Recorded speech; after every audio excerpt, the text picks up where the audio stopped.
we asked a different question. We stepped back and we looked at what wasn't working. And the question we posed to constituents, to our stakeholders, was, asking for ideas.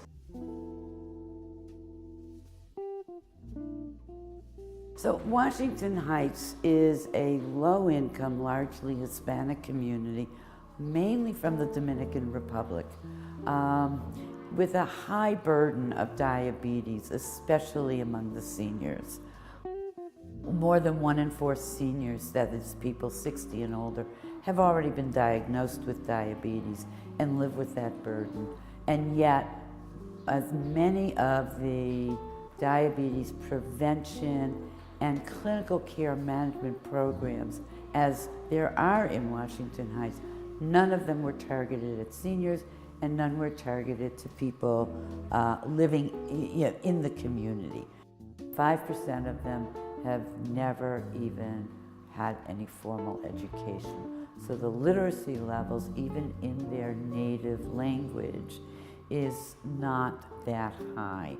And most of the formal diabetes education programs are are written to 6th grade and higher and are very intense, delivering complex concepts and piling them on.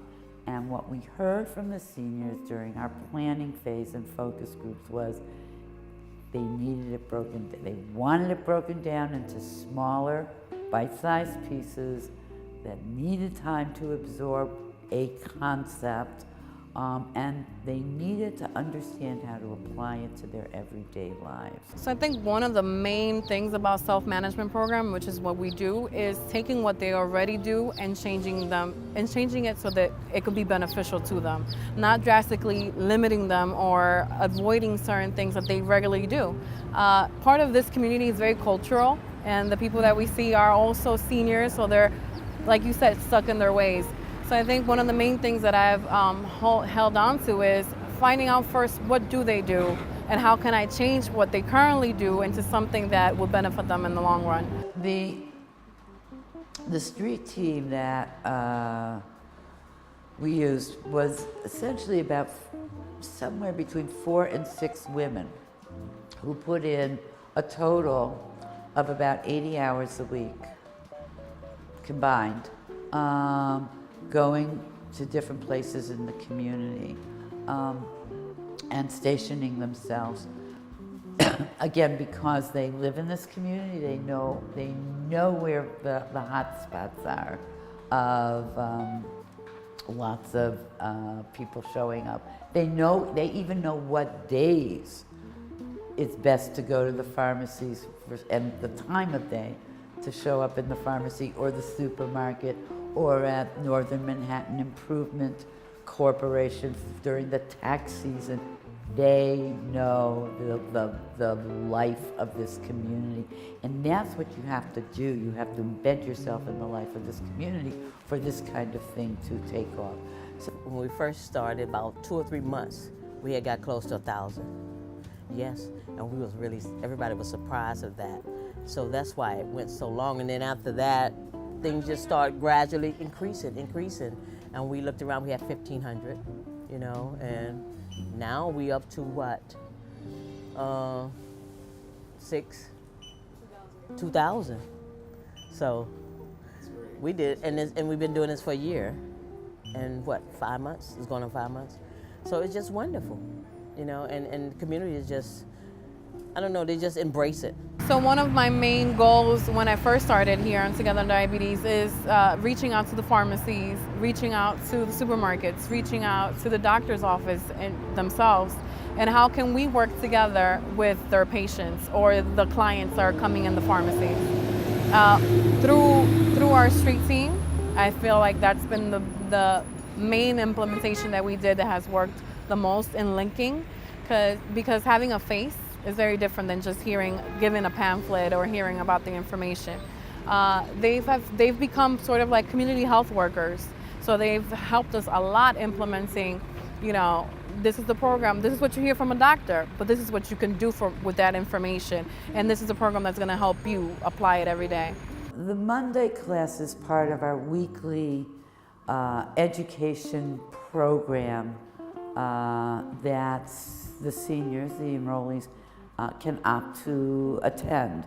And it's really, we established a flexible schedule because one of the things we know about this population is they have doctor's appointments, they're busy. Attending every week is very hard. Making that commitment is very hard for seniors. I would say that at full time I've been teaching the activities starting January.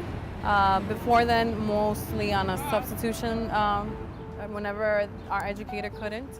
Unfortunately, we lost our educator in January, so I've been doing it full time. My experience has been great. I have been given a purpose to come into work every day, honestly. Working with the community and getting that feedback hand to hand, because a difference in coordinating a program and not knowing exactly the feedback right away after you coordinated, but receiving that experience with them has been great. And getting that feedback, automatic feedback from them has been great as well. When they first began, 53% of these seniors rated their health fair to poor. And now, in December, a year later, 60% of the seniors rated their health good to excellent. Quite a huge jump. Exercising in the recommended level of 3 days a week went from 32%, which is what we all see nationally around the country, went from 32% to 62%. We're now engaged in regular activity. Those kinds of changes were really heartening to see. People felt better, they were doing better, they were checking their feet more. Their confidence level that they could manage their diabetes went to 94%. We thought it was high to begin with at 72%, but it went to 94%.